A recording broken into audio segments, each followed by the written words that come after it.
toujours le bonheur et la grâce m'accompagneront devant sa face, dans sa présence, tellement de joie, tellement de joie. Cette semaine, ou alors cette nuit, il y avait une élection au ciel. Ok, il y avait une élection au ciel. Cette nuit, il y avait une élection au ciel. Et il y a un conseil qui devait élire comme un assistant, comme un vice-président. Il y a un conseil qui devait élire comme un vice-président. Et les gens s'attendaient à ce que... Les gens attendaient qu'on choisisse une personne en particulier. Ok? Mais à la surprise générale, lorsque l'ange qui devait lire le résultat a pris le papier pour lire, je me suis approché parce que je voulais regarder le nom. Parce que j'étais là, je voulais regarder le nom, et je n'ai pas pu voir le nom. Et après, on a donc lu le nom de la personne qui a été choisie pour être comme un vice-président. N'est-ce pas? Comme un vice-président. Comme un vice-président. On a choisi quelqu'un. Et c'était à la surprise générale. Et la personne était grande de taille. Un homme. La personne était grande de taille avec un teint clair. Ok? Et j'ai seulement vu la personne. Et j'ai dit que, waouh, ok. Et la personne a accepté. La personne, en fait, a accepté. Parce que la personne n'était pas intéressée, en fait. La personne n'était même pas parmi les candidats. On se comprend? Mais quand on a choisi la personne n'a pas refusé. La personne a accepté. Tonton Pierre, Apocalypse, la Bible dit que celui qui a les oreilles entende ce que l'Esprit dit aux églises. Attendons voir ce qui va se passer. On écrit la date d'aujourd'hui. Ok? Et un jour, je vais vous rappeler ça. Ok? Que celui qui a les oreilles... Parce qu'il y a les gens qui ont les oreilles charnelles. Eux, quand on parle, ils sont toujours en train de se regarder. Ok? Voilà. Donc aujourd'hui, nous allons commencer une série qui sera longue. Et je sais que c'est ce que le Seigneur a commencé à faire. Vous savez que pendant l'étude biblique de mardi, on a fait une étude mardi. Ce qui s'est passé, c'est que subitement, dans la nuit, je me suis retrouvé quelque part. Et il y avait des gens qui étaient en rang. Et moi, j'étais assis et j'attendais aussi. Je ne sais pas ce que les gens faisaient étant en rang. C'est comme si vous voulez prendre un bus. C'est comme si vous voulez voyager pour aller quelque part. Et moi, j'étais assis. OK? Et puis, il y a quelqu'un qui est venu m'appeler. Il dit, viens. Et je l'ai suivi. Il m'a amené dans son bureau. Il me dit que je ne pars pas. Je lui dis que pourquoi? Il dit que parce que l'habit que j'ai porté, ce n'est pas... Je dois pas m'habiller comme ça.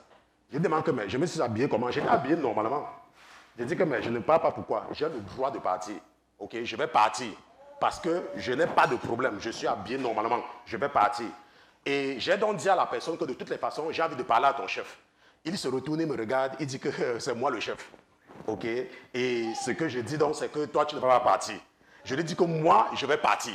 Parce que toi, tu ne peux pas m'arrêter de ne pas partir. Moi, je vais partir. Parce que tu n'as pas le droit de m'empêcher de partir. Et c'est comme ça là que, pendant que je lui parlais, je sortais même de son bureau et j'étais en train de m'avancer. Et je suis sorti, aller encore m'asseoir là où j'étais et il n'a pu rien me faire. Lorsque je me suis réveillé le matin, je suis descendu comme d'habitude pour regarder si tout était sur YouTube. Et j'ai constaté que YouTube avait bloqué l'étude biblique. Il ne voulait pas publier ça. L'étude biblique que j'ai faite sur le syndrome de Stockholm. Le syndrome de Stockholm, il ne voulait pas. Le diable ne voulait pas que l'enseignement la sorte. Et ils ont tout fait pour essayer de bloquer. Mais moi, j'avais l'assurance. Parce qu'il n'avait pas pu me retenir dans son bureau.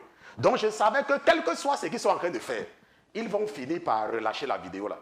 OK? Et c'est ce qu'ils ont fait des heures après. N'est-ce pas? Ils ont fait ça des heures plus tard parce qu'ils ne voulaient pas que cet enseignement-là sorte. N'est-ce pas? Sur le syndrome spirituel de Stockholm. Et après donc cela, j'ai demandé à l'esprit qui habite en moi que qu'est-ce que je dois enseigner à tes enfants? Et j'avais deux options. L'esprit était bien d'accord que je vous enseigne sur les rêves, que je revienne sur les rêves, ou alors, n'est-ce pas, que je parle d'autres choses. Je ne me rappelle même plus très bien. Il ne faut même pas que je me rappelle là maintenant, mais ça va venir.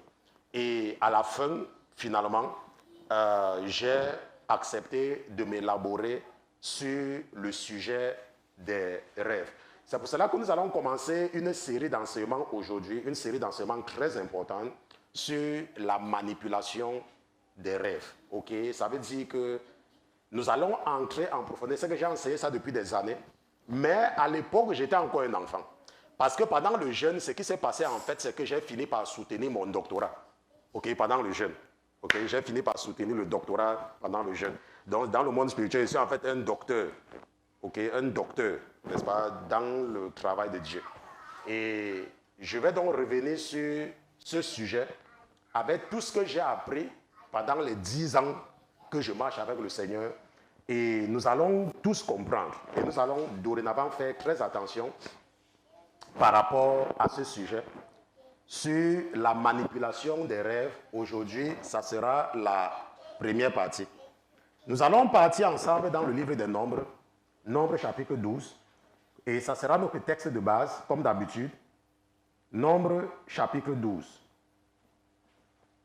Nous allons lire tout le chapitre, donc en fait du verset 1 au verset 15. Okay? Ça sera notre chapitre, ça sera notre passage de base. Nombre chapitre 12, verset 1, avec le frère Pierre.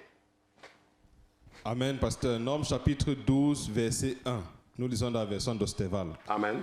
Or, Marie et Aaron parlaient contre Moïse au sujet de la femme éthiopienne qu'il avait prise. Oui. Car il avait pris une femme éthiopienne. Bon, maintenant, ce que nous devons comprendre, c'est que la Bible dit que Myriam ou Marie, ça dépend de la Bible que tu as.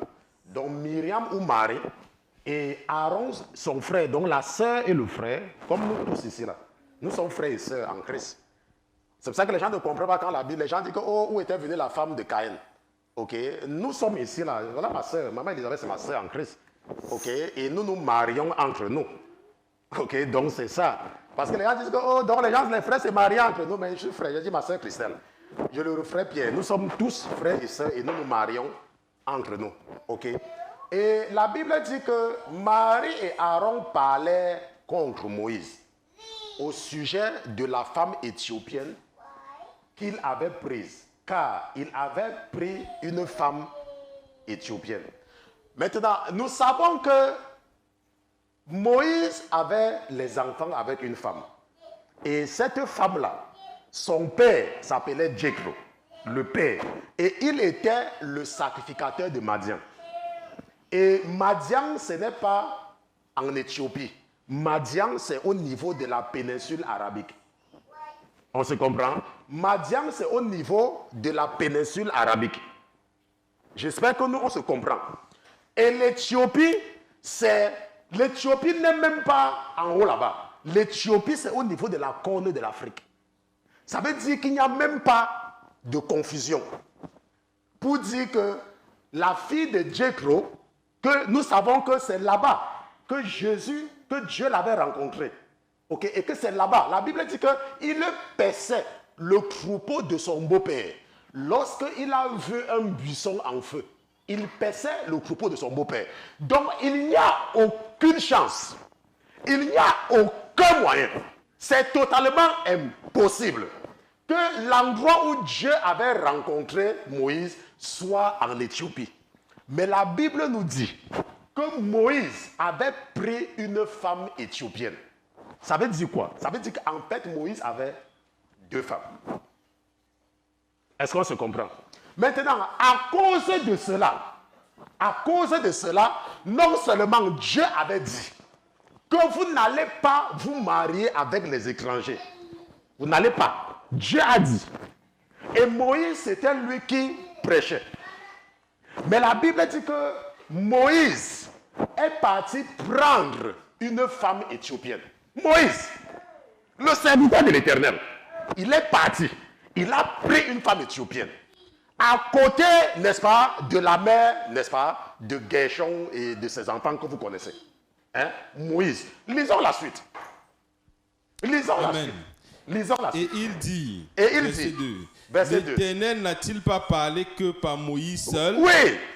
N'a-t-il point aussi parlé par nous? Ah. Et l'Éternel l'entendit. Et l'Éternel l'entendit. Il y a des gens.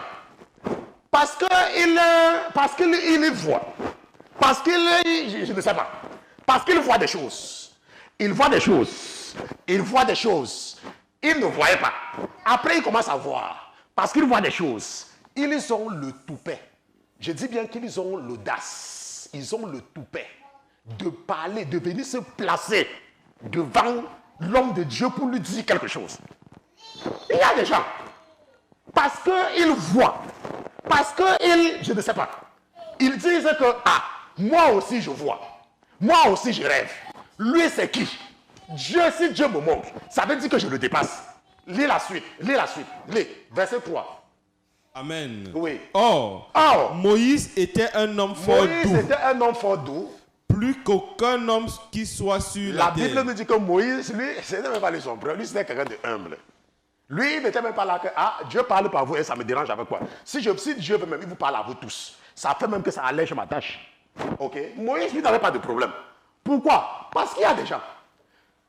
Maman Elisabeth, il y a des gens, hein, ils sont sûrs qu'ils sont les seuls prophètes sur la terre. Il y a même un là sur Facebook. On dit que c'est le seul prophète qui existe.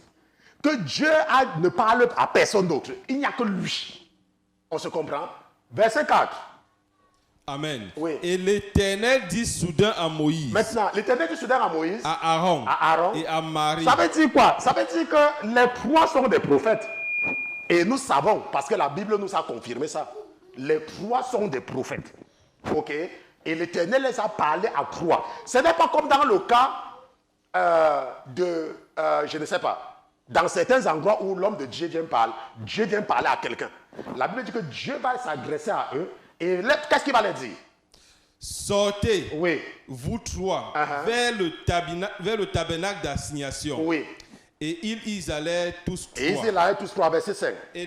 Verset 5. Et l'Éternel descendit dans la colonne de nuée. Oui. Et se tint à l'entrée du tabernacle. Oui. Puis il appela Aaron et Marie. Et ils vinrent tous deux. Venez. Verset 6. Venez. Et il dit, écoutez bien mes paroles. Écoutez bien mes paroles. Écoutez bien mes paroles. Écoutez bien mes paroles. S'il y a parmi vous un prophète. S'il y a parmi vous un prophète. Moi. L'Éternel. Je me ferai connaître à lui en vision. Non, je me fais connaître en lui en vision. Oui. Je lui parle en songe. Il n'en est pas ainsi de mon serviteur Moïse. Oui. Qui est fidèle dans toute ma maison. Dans toute ma maison. Je parle avec lui bouche à bouche. Oui. Et en apparition. Oui. Et non en énigme. Et il contemple l'image de l'Éternel. Pourquoi donc n'avez-vous pas craint de parler contre mon serviteur? Contre Moïse. Bon, maintenant, je ne sais même pas. Est-ce que tu peux m'expliquer? La Bible dit que Aaron était un prophète. Myriam ou Marie était une prophétesse. Mais ils ont osé, les deux là, ils ont osé dire que est-ce que tu es le seul prophète? Qu'est-ce qui fait que Dieu a dit quelque chose et tu es en train de faire le contraire? Nous aussi, nous sommes des prophètes comme toi. Et ils parlaient, leur bouche sortait, leur grosse bouche, la bouche sortait comme ça, là, et ils étaient sûrs qu'ils ont raison. La Bible dit que Dieu a appelé Myriam, Marie. J'aime beaucoup le nom de Myriam, ok, parce que je n'aime pas souvent, les Bibles en français ont souvent les lacunes, n'est-ce pas? Donc Dieu a appelé Myriam et Aaron. Venez. S'il y a un prophète parmi vous, s'il y a des gens parmi vous avec des rêves ou avec des prophéties, moi l'Éternel, je les parle en énigme. Je les parle en quoi? En énigme. Je les parle en vision. Je les parle en rêve. Mais il n'en est pas. Ce n'est pas la même chose avec mon serviteur Moïse. Qui vous a trompé d'oser. Vous savez, la raison pour laquelle je dis ça, c'est parce que vous avez compris plusieurs fois, je vous dis souvent ici que, supposons que Dieu, parce que tu es fidèle, il y a des gens qui sont venus à moi et qui ne savaient même pas ce que c'est que les rêves. Ils ne savaient même pas ce que c'est. Mais à cause de leur fidélité, ils ont commencé à avoir des rêves. À cause de leur fidélité, à cause de leur détermination, ils ont commencé aussi à avoir des rêves. Et je vous ai dit, et je vous dis souvent plusieurs fois, quand nous préparons le jeûne, que je ne suis pas le genre de pasteur que nous sommes en train de prier pour le sujet du jeûne et tu viens me dire, toi, que Dieu a dit que nous devons jeûner sur tel sujet. Je vous ai dit plusieurs fois que si Dieu te parle et il sait que tu es dans mon troupeau et que c'est ce que j'enseigne, c'est donc impossible, ça ne va jamais avoir lieu. Il ne va jamais venir te donner un message pour venir me donner. Puisqu'il sait que c'est ce que j'enseigne. À moins que le Dieu qui te parle là n'écoute pas mes enseignements et que ce n'est pas lui qui m'a inspiré. Si tu vois ou tu as des rêves et Dieu veut te faire passer un message pour moi, il ne va pas te dire que va dire à mon serviteur. Il ne va pas le faire. Donc, il ne va pas. Jamais. À moins que ce ne soit le diable. Parce que le Dieu que moi je presse, c'est que j'ai enseigné par rapport à ça. Donc, si tu pries, ce qu'il va faire, c'est qu'il va venir me dire. Pas parce que moi j'ai prié, mais parce que toi tu as prié. Mais parce qu'il sait que moi je ne vais pas accepter ce qui vient de toi, il va donc venir me dire. Ce qui fait donc que si par exemple nous sommes en train de prier sur quelque chose, et tu viens, tu dis, oh pasteur Christian, Dieu m'a dit de te dire quelque chose, tu sais déjà que le démon qui t'a parlé la nuit là, ce n'était pas Dieu. Maintenant, qu'est-ce que nous retenons ici là? L'Éternel nous dit que s'il y a un prophète parmi vous, moi l'Éternel, je me fais connaître en lui en vision. Donc il y a les visions, en songe. Ok? Et il dit que dans les visions et les songes, il parle même de façon énigmatique. Donc en énigme. Ça veut dire quoi? Ça veut dire que il y a des prophètes qui ont des rêves. Il y a des rêveurs. Parce que dans le monde spirituel, il y a ce qu'on appelle des rêveurs. Il y a des rêveurs qui ont des rêves, mais qui ne peuvent pas comprendre. Parce que le message est codé. Mais la Bible nous dit que Dieu leur a dit que ce n'est pas la même chose avec Moïse. Parce que Moïse, quand moi je veux lui parler, je lui parle pleine. Je lui parle pleine. Je n'ai pas besoin. Moïse ne fait pas d'effort pour me comprendre. Moïse, lui, il me comprend. On se comprend? Moïse, lui, il me comprend. Moïse, il me comprend. Quand je parle, Moïse, lui, comprend directement. Parce que je parle à Moïse comme je parle à quelqu'un. Moïse n'a pas besoin de problème. Maintenant, ça veut dire quoi? Nous sommes dans une série d'enseignements sur la manipulation des rêves. C'est une série d'enseignements. La manipulation des rêves. Ok? Et ce que nous voyons dans le cas de Myriam et de Aaron, c'est que c'est toujours ce que je vous ai enseigné plusieurs fois. Ok? Il ne faut jamais, je dis il ne faut jamais, même si l'ennemi veut te tromper, je dis que même si l'ennemi veut te tromper, n'ouvre jamais ta bouche pour parler en mal d'un pasteur. Même si l'ennemi veut te tromper, enlève ça de ta... Fais tout pour chasser l'idée là de ta tête. Parce qu'il y a des choses avec lesquelles Dieu ne blague pas. Moi, j'ai travaillé pour quelqu'un pendant 8 ans. Je dis 8 ans. 8. Pendant 8 ans. Je faisais tout. Et ce principe m'accompagnait toujours. Ce principe. Je vous ai dit la dernière fois que même quand j'ai écrit ma lettre de démission, je pouvais vous lire la lettre là, mais ce n'est pas pour le marché public. J'avais écrit ma lettre de démission pour quelqu'un. J'avais donné ça à quelqu'un personnellement. Entre moi et la personne. C'était 2 personnes. Et il y avait un témoin. Et le témoin, c'était qui, Maman Elisabeth? C'était Dieu. J'ai moi pris, j'ai donné. Je n'ai moi rien dit aux gens par rapport à quelqu'un. J'ai prié. Dieu m'a dit, il est temps. Boum, donne, j'ai donné, je suis parti. Maintenant, la personne a pris ce que j'ai donné. La personne est partie mettre ça au marché. Les gens ont vu ce qui était écrit et le diable a commencé à manipuler les gens que pouvaient manipuler par rapport. Moi, je n'avais pas donné ma lettre à quelqu'un. J'avais donné ma lettre à une seule personne. Ok? Maintenant, à cause de ça, à cause de cela, ceux qui connaissent l'histoire savent ce qui s'est passé après. Ceux qui connaissent savent ce qui s'est passé après. Maintenant, la Bible dit que qu'est-ce que Dieu va faire à Myriam? Continue. Et la Bible dit que quoi? Ainsi,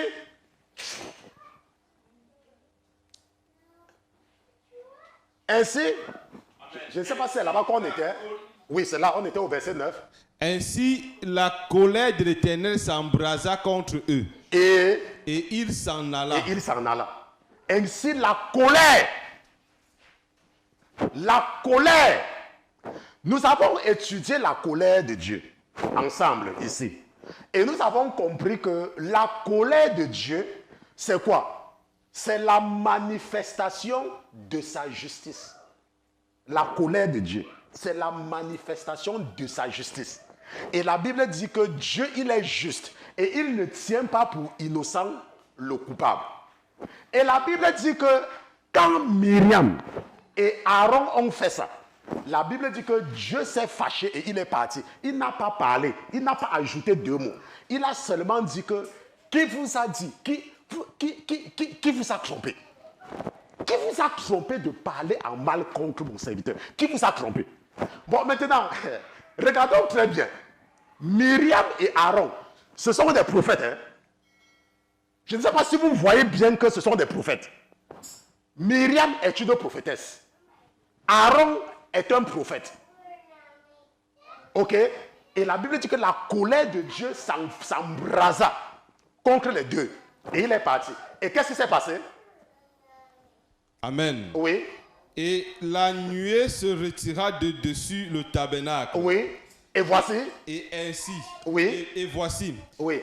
Marie était frappée de lèpre. De lèpre. Et blanche comme la neige. Blanche comme la neige. Aaron se tourna vers Marie. Et voici, elle était lépreuse.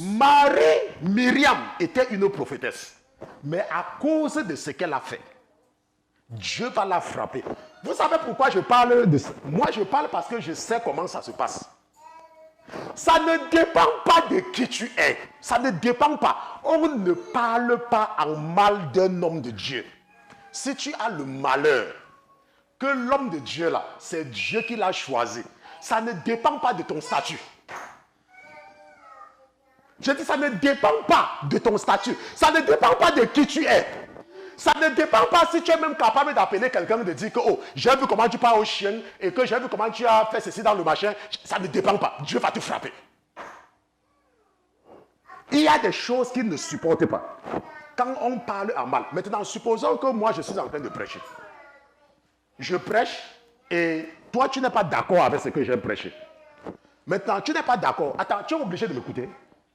Maman Elisabeth, tu es obligé de m'écouter.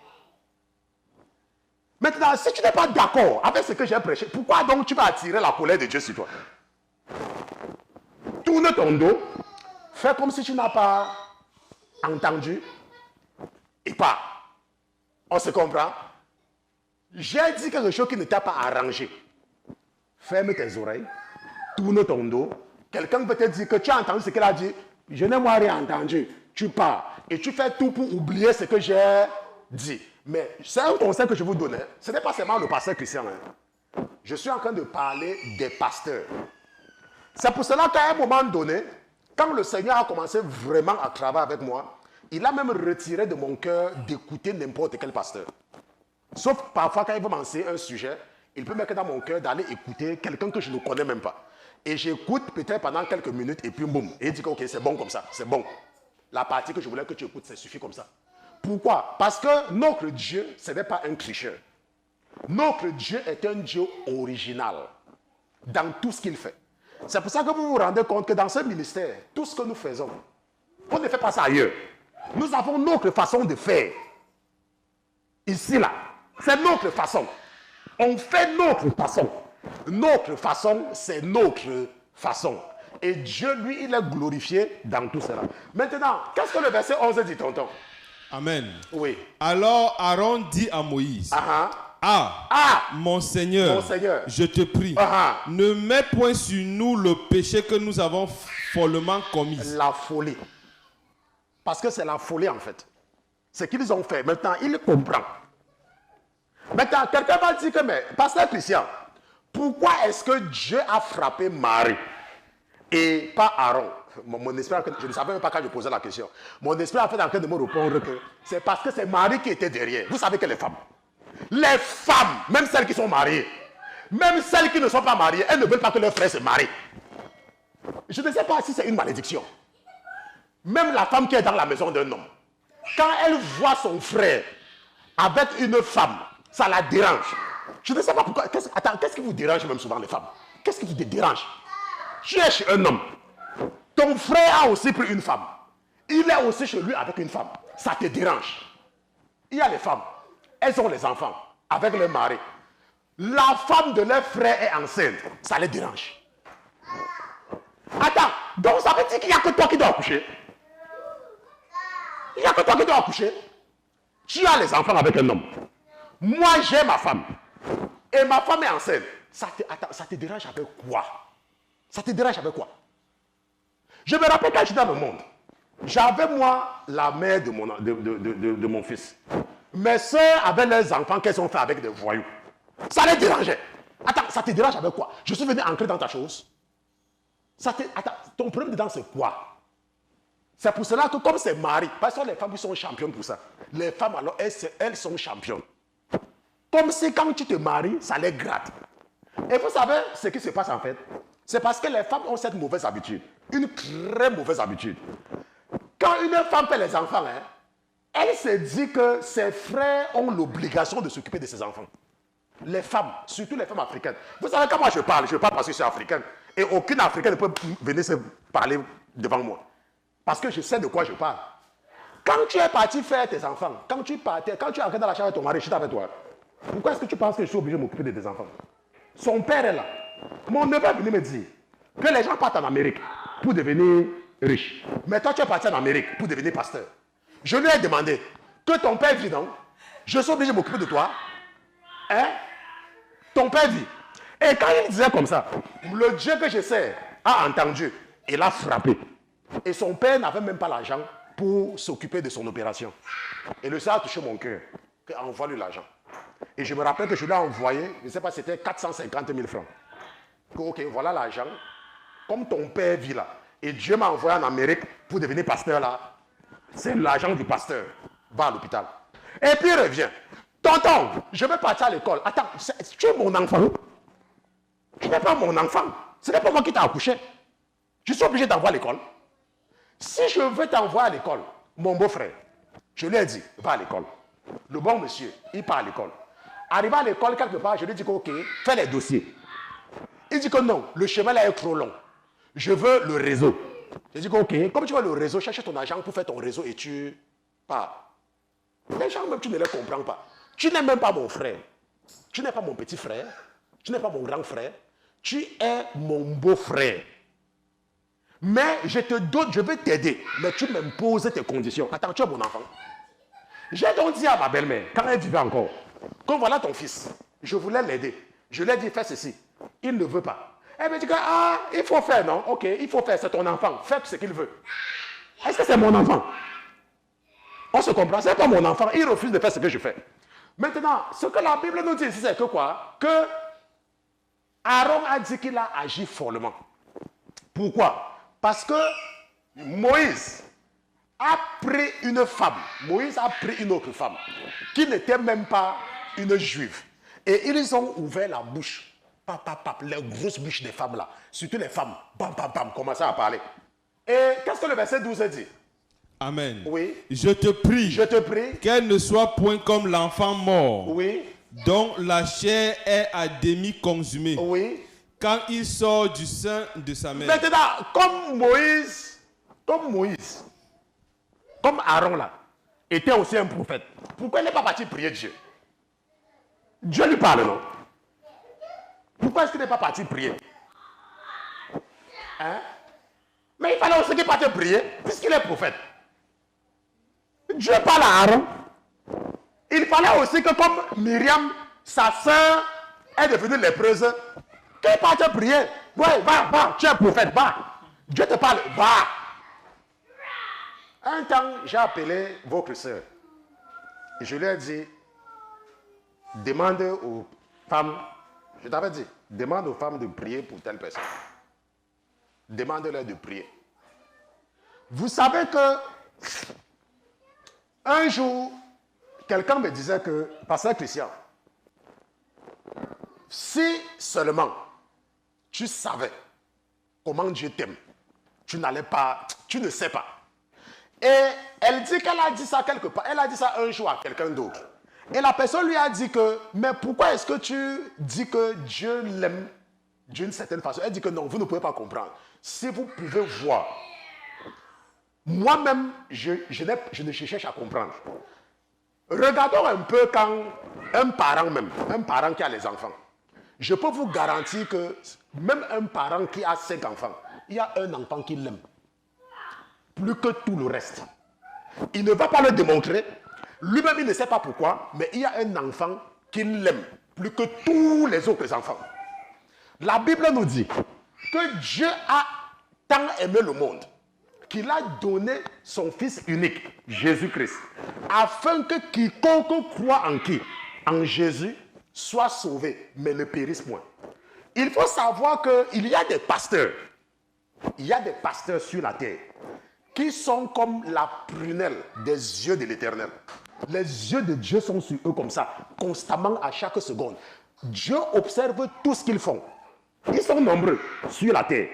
C'est pour cela qu'il est sage. Il est sage pour toi.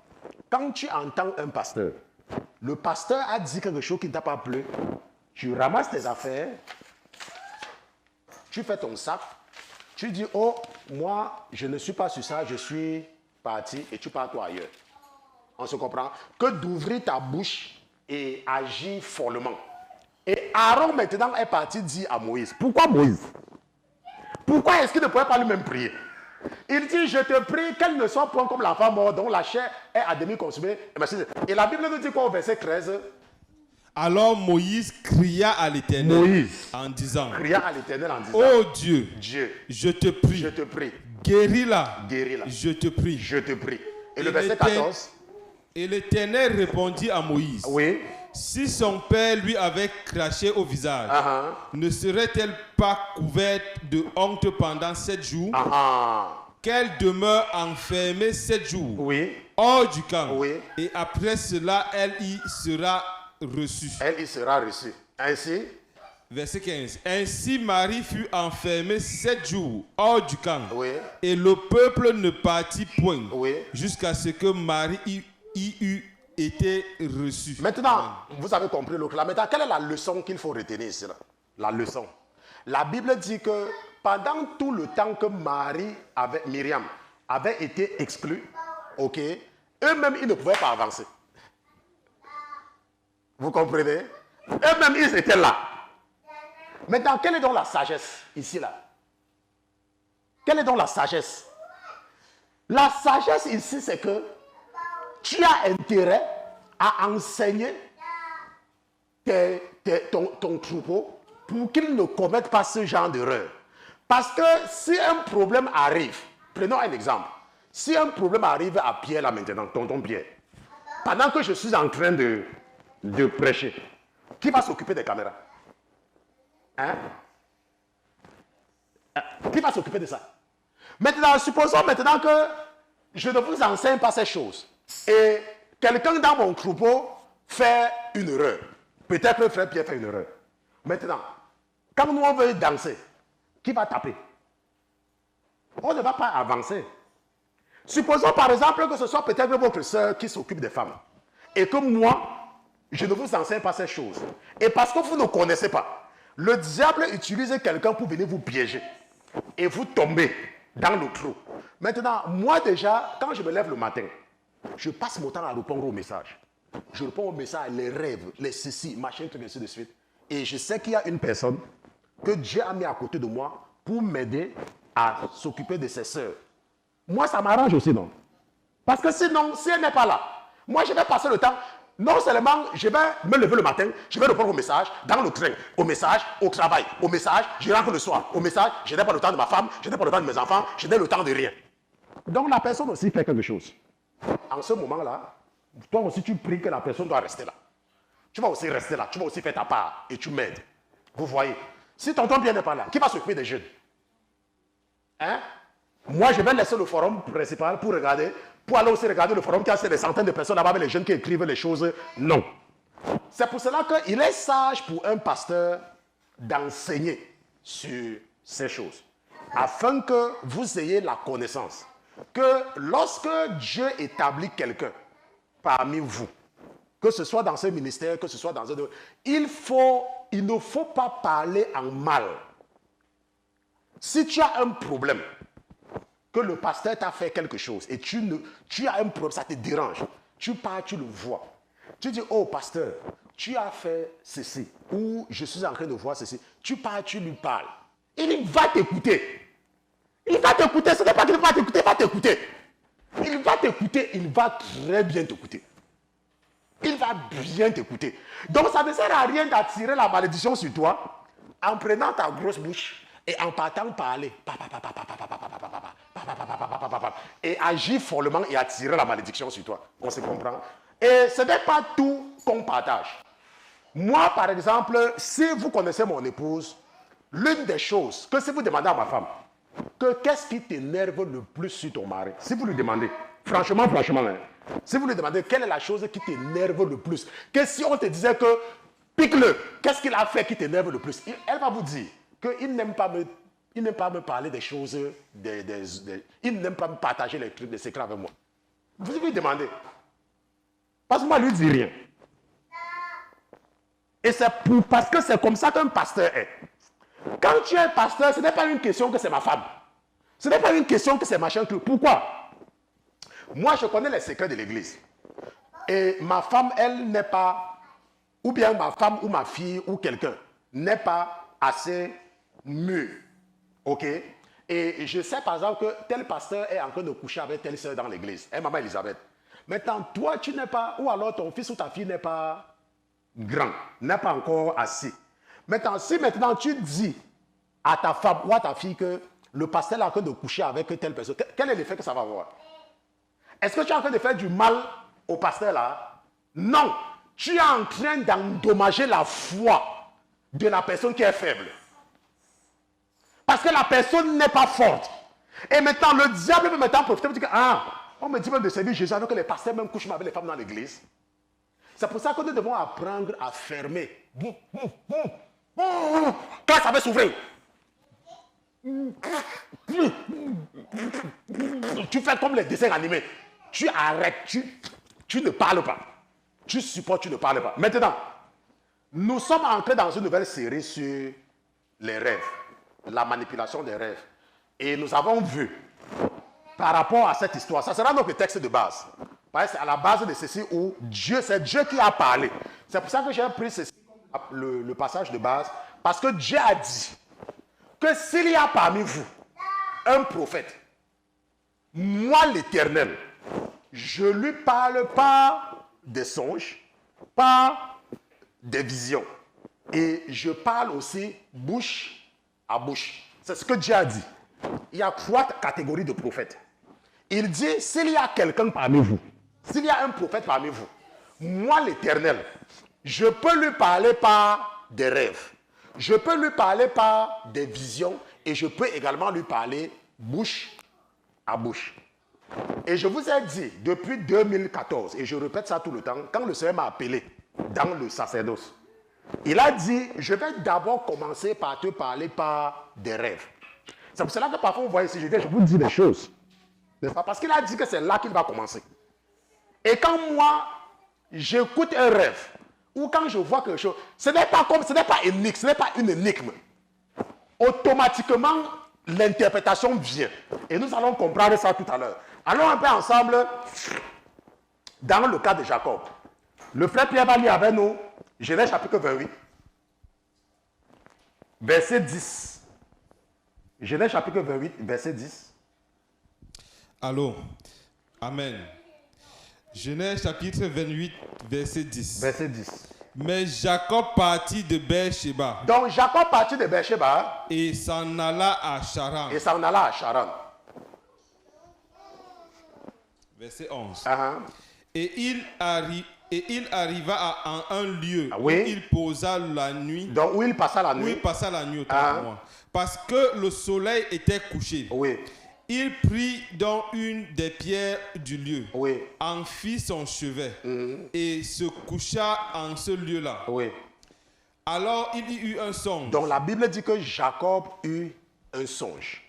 Maintenant, je voudrais maintenant que vous prêtez attention à ce qui se passe ici là. Parce que nous allons voir 6 exemples de rêves. Ok? Ça sera 6 exemples de rêves. Et je vais m'arrêter sur chaque rêve. Parce que nous voulons comprendre quoi? La manipulation des rêves. C'est le sujet de l'enseignement. Ça va nous prendre peut-être 1 ou 2 mois, je ne sais pas. Nous voulons comprendre comment ça se passe, comment ça marche. Ok? Nous allons comprendre qu'il y a des rêves qui sont de Dieu. Dieu lui-même. Nous allons maintenant comprendre que ce ne sont pas tous les rêves qui sont en fait ce qu'on peut dire rêve. Je ne sais pas. C'est vrai, c'est un peu compliqué. Ce que je veux dire, c'est que quoi? C'est que nous allons voir qu'il y a des rêves que en fait c'est la réalité. Mais ça se déroule dans un monde, dans le monde des rêves. En fait, c'est la réalité. Maintenant, nous allons comprendre qu'il y a des énigmes, comme Dieu lui-même a dit, des énigmes. Ça veut dire qu'il y a des rêves qui sont des rêves. Et nous allons comprendre qu'il y a des faux rêves. Nous allons également comprendre qu'il n'y a pas seulement les enfants de Dieu qui peuvent rêver. Il n'y a pas seulement que tu as le rêve, ça va parler, tu as le Saint-Esprit. Non. Nous allons également comprendre que Dieu ne donne pas seulement le rêve aux gens qui sont des chrétiens. Dieu peut donner un rêve même à un musulman qui ne le connaît pas. Et il met dans le cœur de ce musulman-là de venir te raconter son rêve. Nous allons comprendre tout ça. Ça va être clair. Ok? Maintenant, et la Bible dit au verset 13, j'espère. Verset 12. Verset 12, ok. Alors il y eut un songe. Il eut un songe. Et voici, oui, une échelle était dressée sur la terre, et son sommet touchait aux cieux. Oui. Et voici, les anges de Dieu montaient et descendaient par elle. Par elle. Et voici, l'Éternel se tenait au-dessus d'elle. Oui. Et il dit, je suis l'Éternel, le Dieu d'Abraham, ton père, oui, et le Dieu d'Isaac. La terre sur laquelle tu es couché, je te la donnerai à toi et à ta prospérité. Bon, maintenant, ce que nous voyons ici, c'est que la Bible dit que Jacob est en train de dormir. Et il est en train de vivre une scène. Et Dieu lui apparaît et Dieu lui dit, je suis le Dieu d'Abraham, ton père. Je suis le Dieu d'Abraham. Et le Dieu d'Isaac. Dieu lui a dit, je suis le Dieu d'Abraham, d'Isaac. Parce qu'il y a des gens parfois qui, c'est même l'ignorance, ne leur accordons même pas de l'importance. Tu peux avoir des problèmes et tu es confus. Tu ne sais vraiment pas. Et tu peux prier, tu dis, toi le Dieu que le pasteur Christian prêche tout le temps là, je te supplie, réponds-moi. C'est biblique. C'est tout à fait biblique. Parce que ce n'est pas tout le monde qui a une relation personnelle avec Dieu. Donc si par exemple un pasteur t'a inspiré, un prophète, parfois je dis ici, oh Seigneur, c'est toi le Dieu de Moïse, tu es le Dieu de Josué, tu es le Dieu de Nathan, tu es le Dieu de Gad. Ce sont des personnages bibliques et c'est biblique. Ok? C'est Dieu. Et il ne faut pas croire que quand tu dis le Dieu de Moïse ou le Dieu de Josué, ce n'est pas le Dieu de la Bible. C'est le même Dieu, c'est le Dieu de la Bible. C'est le même Dieu. Ok? C'est le Dieu qui est dans la Bible, qui a utilisé ces personnages bibliques. Et la Bible nous dit dans le verset 14 que quoi? Et ta prospérité sera comme la poussière de la terre. Oui. Et tu te répandras à l'Occident. Oui. Et à l'Orient, oui, au Nord et au Midi. Oui. Et toutes les familles de la terre seront bénies en toi, oui, et en ta prospérité. Et en ta postérité. Et voici, oui, je suis avec toi. Je suis avec toi. Et je ne t'abandonnerai, et je te garderai partout où tu iras. Et je te garderai partout où tu iras. Et je te ramènerai en ce pays. Oui. Car je ne t'abandonnerai point. Oui. Que je n'ai fait ce que je t'ai dit. Bon, maintenant, Dieu est en train de dire quelque chose ici, là. Il dit, je suis avec toi et je vais te garder partout où tu iras. Et je te ramènerai en ce pays. Quel pays? Est-ce que c'est le paradis? Ce n'est pas le paradis. Il dit, je vais te garder et je vais te ramener en ce pays-ci, là, ici à Canaan. Parce que la Bible dit qu'il était en train de partir à Charan. Et nous savons que Charan, c'est en Mésopotamie, vers le nord. Ok, mes élèves connaissent. Mais peut-être les gens qui m'écoutent ne connaissent pas. Ok, mes élèves, ils connaissent. Comme tu ne connais pas là, ce n'est pas un problème pour moi. Chacun s'occupe de son troupeau. Donc, Charan, c'est en Mésopotamie. Et Jacob est en train de partir en Mésopotamie. Mais Dieu dit, et je vais te ramener dans ce pays-ci là. C'est important de retenir ce qui se passe ici là. Ok, retenons très bien ce qui se passe ici. Retenons, je dis encore que retenons très bien ce qui se passe ici. On va revenir là-dessus. Maintenant, continuons. Et Jacob s'éveilla. Et Jacob s'éveilla de son sommeil. De son sommeil. Il dit, certainement l'Éternel est en ce lieu. Certainement l'Éternel est en ce lieu. Et je n'en savais rien. Je n'en savais rien. Et il eut peur et dit, oui, que ce lieu est redoutable. Que ce lieu est redoutable. C'est ici la maison de l'Éternel. C'est ici la maison de l'Éternel. C'est ici la porte des cieux. La porte des cieux. Et Jacob se leva de bon matin et prit la pierre dont il avait fait son chevet et la dressa un monument. Un monument. Et il versa de l'huile sur son sommet. Oui, oui. Et il appela ce lieu-là Bethel. Bethel. Bethel, maison de Dieu. Donc, Bethel, la maison de Dieu. Tandis qu'auparavant, la ville s'appelait Luz. Oui, l'appelait Luz. Amen. Oui. Et maintenant, et qu'est-ce qui se passe maintenant? Amen.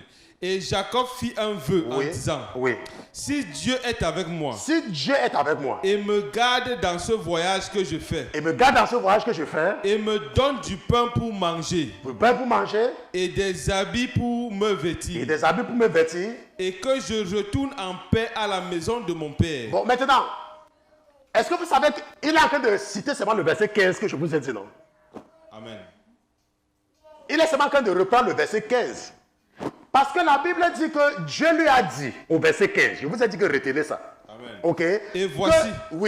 Et voici. Je suis avec toi. Et je te garderai partout où tu iras. Oui. Et je te ramènerai en ce pays. Oui. Car je ne t'abandonnerai point.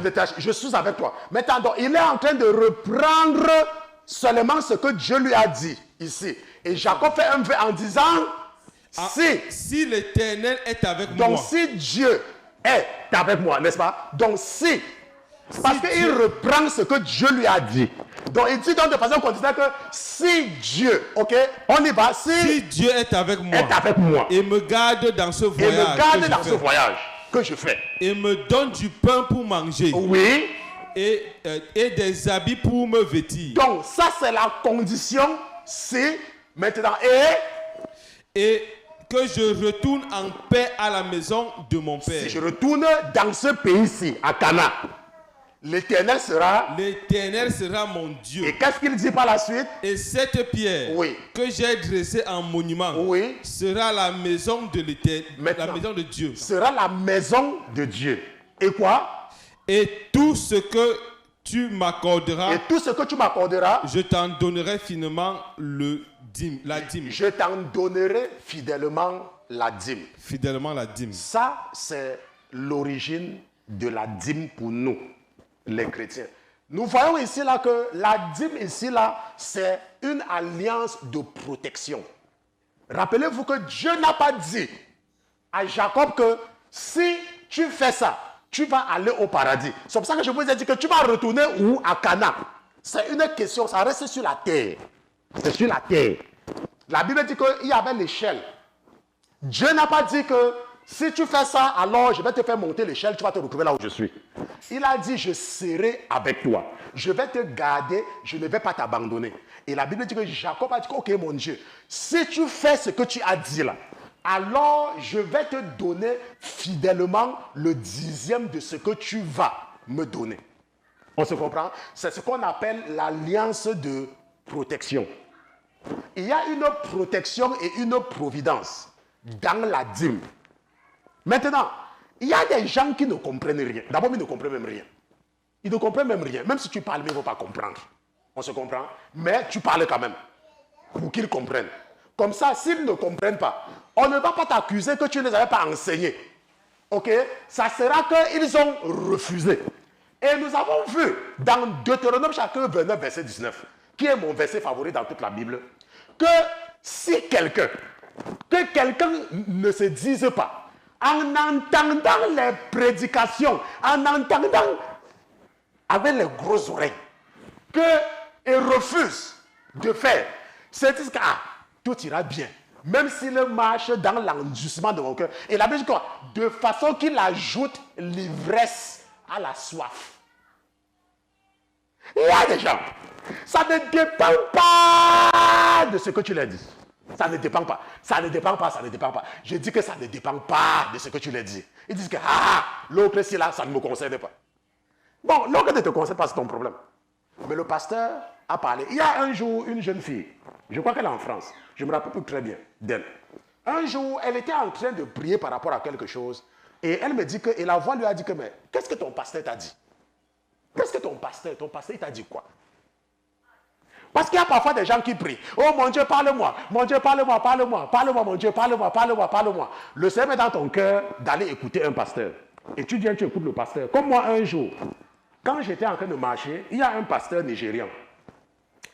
Il est décédé. Il a construit, en fait, il y a une université, Idahosa. Je crois qu'il s'appelait Idahosa, quelque chose comme ça. Idahosa? Voilà. Donc, le Seigneur voulait m'enseigner quelque chose. Et vous savez que moi, il avait mis dans mon cœur de ne pas écouter n'importe qui. Mais il voulait m'enseigner quelque chose. Et je ne connaissais pas le monsieur là. Je vous assure, je ne le connaissais pas. Je n'avais jamais entendu parler de lui. Je ne savais même pas pourquoi. Je ne savais même pas. Et il prêchait dans une église aux États-Unis. On l'avait invité. Et le Seigneur a mis dans mon cœur d'aller écouter. Et vous savez ce qu'il était en train d'enseigner? Il enseignait sur la compassion. La compassion. Et l'Esprit est en train de me dire que je veux que tu écoutes. Et dans ce qu'il disait dans le message, c'est qu'il disait que si tu es un pasteur et que tu veux évoluer dans le travail de Dieu, tu dois avoir de la compassion. C'est pour cela que vous voyez que dans ce ministère, dimanche prochain, nous allons prendre l'offrande pour les pauvres. Et vous avez vu que depuis que nous faisons ça, le Seigneur bénit en fait, c'est parce que vous ne voyez pas. Ok? Quand tu as de la compassion, quand tu t'occupes, quand tu sais que les gens ont des problèmes, tu sais que et tu t'occupes des gens, Dieu, ça le dérange. Il n'arrive pas à s'asseoir parce qu'il ne comprend pas. La compassion est très importante dans le ministère. Mais qu'est-ce que les gens font dans l'église? Ils discutent les postes. Ce sont les postes qui les intéressent. C'est moi l'assistant du pasteur. C'est moi qui chante. Tu ne peux pas chanter. Je chante mieux que toi. C'est moi qui tape. Tu ne peux pas taper. C'est moi qui suis sous les appareils. Et ils ne connaissent pas les noms des gens de l'église. Moi, je suis un pasteur. Et la Bible a dit que dénoncer. Regardons un peu. Éphésiens, chapitre 5, verset 11. Qu'est-ce que la Bible dit, tonton? On va revenir là où on était. Amen. Oui. Et ne prenez aucune part aux œuvres infructueuses des ténèbres. Mais faisez quoi? Mais bien plutôt condamnez-les. La Bible dit, et ne prenez aucune part aux œuvres infructueuses des ténèbres, mais plutôt condamnez-les. On se comprend, condamnez-les. On ne dit pas que insulter, mais on dit de condamner. Vous savez qu'il y a des pasteurs. Il y a des gens que tu vas travailler avec eux. Je vous dis, il y a des pasteurs. Ils ont des collaborateurs avec qui ils travaillent depuis des années. Mais les pasteurs là ne connaissent même pas les noms des enfants. Le nom des enfants. Ils ne connaissent pas. Ton collaborateur, tu travailles depuis des années. Tu ne connais pas le nom de ses enfants. Ça veut dire quoi? Ça veut dire en fait quoi? Ça veut dire que tu ne t'intéresses pas à lui. Ça veut dire que tu l'exploites. C'est ce que ça veut dire. C'est comme si vous êtes en train de me dire que je travaille avec la sœur Christelle, je ne connais pas le nom de son père, je ne connais pas le nom de sa mère, je ne connais pas sa famille, je ne connais pas ses enfants. Ça veut dire quoi? Ça veut dire que je ne m'intéresse pas à elle. Ça veut dire qu'en fait, je suis en train de l'exploiter. C'est tout ce que ça veut dire. C'est tout ce que ça veut dire. Et je peux vous garantir que je parle de ce que je connais. Ils sont nombreux comme ça. Les pasteurs, tu leur dis que, ok, voilà le chef, c'est elle qui chante la chorale dans ton église. Comment s'appelle son enfant? Il ne connaît pas. Chef de la louange, responsable de la chorale. Tu demandes au pasteur principal. Ok, voici la personne qui est chef de la louange dans ton église. Combien d'enfants? 2 enfants. Son enfant s'appelle qui? Il ne connaît pas. Ça veut dire quoi? Ça veut dire que tu as seulement ouvert le supermarché. C'est le supermarché que tu as ouvert. Ça n'a rien à voir avec l'église. Ok? Bon, maintenant, nous avons donc vu que Jacob, la Bible nous dit que Jacob a eu un rêve. Jacob dormait et il a vécu quelque chose. Et nous voyons que si nous regardons dans le livre de Malachie, n'est-ce pas, ce qui s'était passé, c'était la réalité en fait. Ce qui s'est passé dans Genèse chapitre 28, en fait, ce n'était pas un rêve classique. C'était une expérience vécue, mais de façon inconsciente. Ça veut dire que quoi? Ça veut dire que Dieu était venu, il a pris Jacob et lui a fait voir des choses et il le voyait. Dieu a parlé à Jacob. Dieu a parlé. Mais Jacob, lui, il dormait. Et il y a donc cette catégorie de rêves. Il y a des rêves que ce sont des faits. Par exemple, tu as un rêve que tu es dans une école en train de prendre des cours. Et tu dis que, moi j'ai arrêté de fréquenter depuis. Mais pasteur, j'ai rêvé, je suis en train de prendre un cours à l'école. Pasteur, je fais le rêve là tout le temps, pasteur. Je ne comprends pas. Pasteur. Donc, si tu rêves et que tu es en train de prendre les cours à chaque fois, et que parfois, quand il y a l'examen, tu as oublié et tu ne sais pas ce que tu vas écrire, ça veut dire que dans la réalité, Dieu est en train de t'enseigner quelque chose et tu n'es pas en train de prêter attention à ça. Tu es négligent par rapport à ce point-là. C'est pour ça que tu es tout le temps en train d'échouer. Tu es en train de reprendre les mêmes choses. Ok? C'est pour ça. Tu n'es pas en train de faire attention. C'est pour cela que tu vas rêver que tu es dans une salle de classe ou tu pars dans une école et tu es en train de prendre les cours, tu es en train de préparer un examen. Ok? Et maintenant, ce n'est pas que c'est le rêve. Dans la réalité, ton esprit est quelque part en formation. Dieu est en train de te former sur quelque chose. Mais tu n'es pas en train de prêter attention. Tu es seulement discret. Maintenant, il y a d'autres rêves où tu vas te rendre compte que tu rêves que tu es dans une école. Et à chaque fois, tu te retrouves dans la même école. C'est bon, ça veut dire que tu es en train d'être formé. Maintenant, tu peux rêver. Par exemple, tu rêves que tu es en train de voler. Que tu es en train de voler et tu as peur, tu voles. Mais tu ne tombes pas. Ok, ça peut également dire que tu es en train d'être formé dans un type de combat. Ok, il faut comprendre et que ce n'est pas seulement le rêve. En fait, c'est la réalité. Mais Dieu veut que tu sois conscient du fait que tu es en formation. Il veut que tu sois conscient. Parce que si tu n'es pas conscient, ce qui va se passer, c'est que tu risques de ne pas être sérieux. Donc, quand il veut que tu sois vraiment sérieux, il ouvre une fenêtre pour que tu vois. Et il le met dans ton cœur. Parce que rappelez-vous que dans Nombre chapitre 12, nous avons vu que Dieu a dit qu'il y a certaines personnes à qui il parle en énigme, n'est-ce pas? Donc, il peut te parler en énigme, mais il donne la réponse à quelqu'un. Et quand tu pars donc raconter l'histoire à la personne comprend. Ton Moïse va comprendre. Parce que Dieu ne parle pas en énigme en Moïse. Dieu ne parle pas en énigme en Moïse. Dieu a dit que à Moïse, je parle bouche à bouche. Et il contemple l'image de l'Éternel. Il contemple, il me contemple. Il sait à quoi je ressemble. Vous voyez un peu, il sait. Donc, ce que nous devons donc comprendre dans le cas de Jacob, c'est un genre de rêve que je vous ai dit que ce n'est pas en fait le rêve. C'est en fait que tu es en train de... Tu as fait quelque chose. C'est la même chose avec les sorciers. Vous allez voir qu'il y a des gens qui vont me dire que oh, chaque nuit je rêve qu'il y a des gens qui viennent me prendre et m'amènent quelque part. C'est la sorcellerie. Tu vois un peu, c'est la sorcellerie. C'est la même chose où tu vas te rendre compte que quelqu'un va te dire que oh pasteur, j'ai eu une couche de nuit. Ok? Ce n'est pas que c'est le rêve. Il y a un démon qui est venu coucher avec toi. C'est pour cela que parfois tu te rends compte que la couche de nuit là se manifeste par le fait que tu es mouillé, que tu as l'orgasme, n'est-ce pas? Il y a les gens qui se réveillent le matin et qui sont mouillés. Ce n'est pas dans le rêve.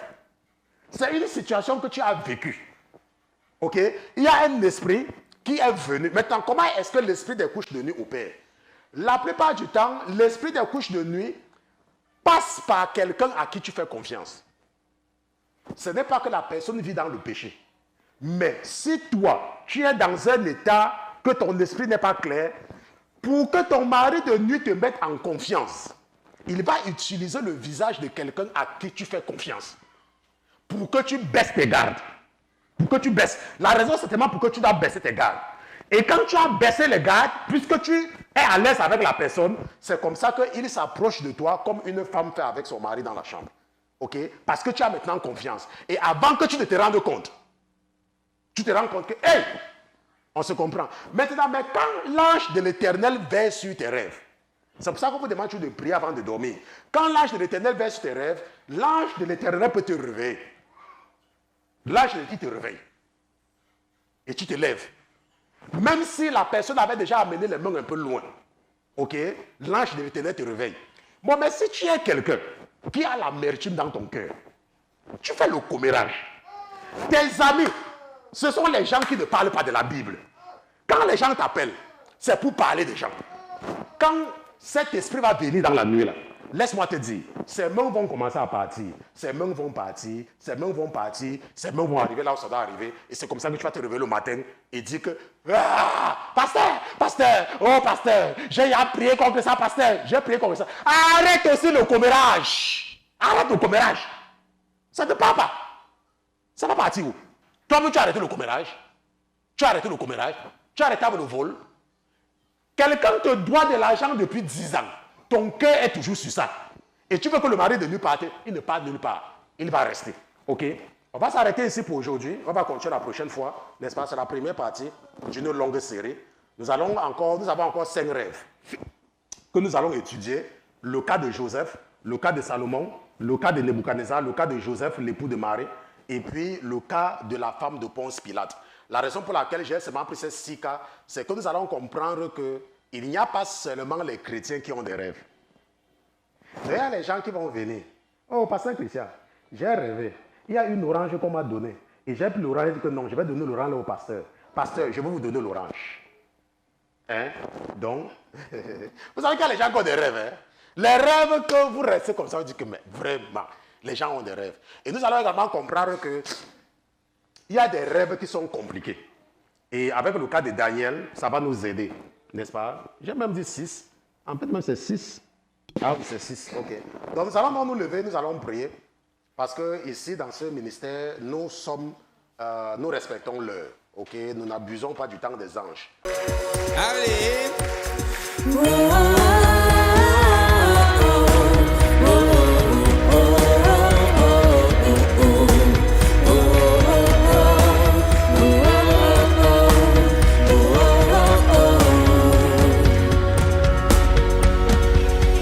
L'Éternel est mon berger, de rien je ne manquerai.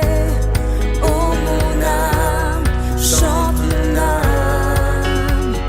Pas à pas il me conduit, au bord des eaux calmes je le suis. Oh mon âme, chante mon âme. Oui, toujours le bonheur et la grâce m'accompagneront devant sa face, dans sa présence.